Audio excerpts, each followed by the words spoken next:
Hey everyone, welcome back to Rose Horsemanship Center, and today we're going to be talking about how to get a horse to want to have their nose on the inside of the circle. As you know, a lot of horses tend to have counterflexion as they're traveling around, so that means nose to the right while they're traveling left or vice versa. And this horse is an exception. He's a middle-aged Arabian, and he has a tendency to keep his nose up there. The reason I believe he does this is because he is in a state of mind that is a little bit concerned. So he would rather have his body arced out of the circle ready to leave versus putting his arc on the inside of the circle and therefore being a little bit more vulnerable and yielding a little bit more to the rider.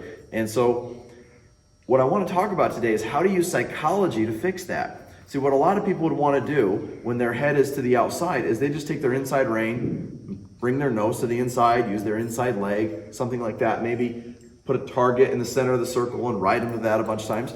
I've used all of those. And what I found is none of those work as good as working with the horse where they're at. Let me explain what that means.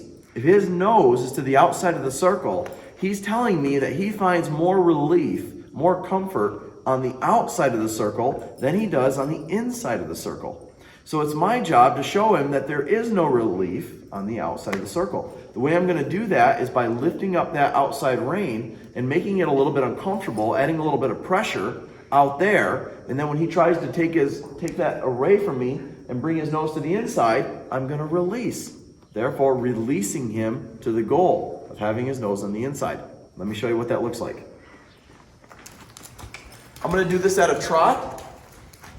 I could do it at a walk, but I think a trot will have a little bit more meaning to him. So I'm going to go ahead and move it into a trot. Canter would probably be a little bit hard for him. So again, big loose rein here. You can kind of see that nose tends to want to go to the outside of the circle, okay? So here we go. Pick up that rein. Now when I do, I probably have to use my right leg. Keep him traveling around.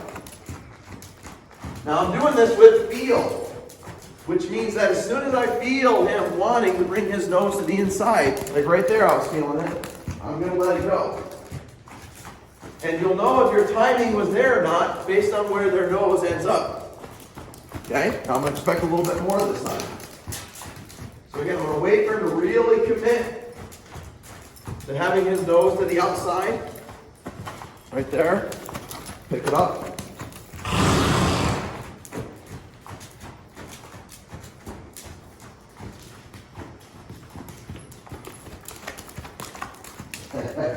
He also brought his nose down, which I liked. Very good.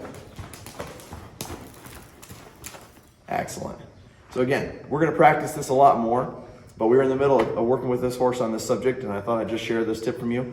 So from Rose Horsemanship Center to wherever you're at, hope you guys enjoyed this little lesson. Go out and give it a try with your horse. Get more aware of where their flexion is. Work with them where they're at and help them find relief doing what it is you want to be doing. Have some fun. We'll see you guys next time.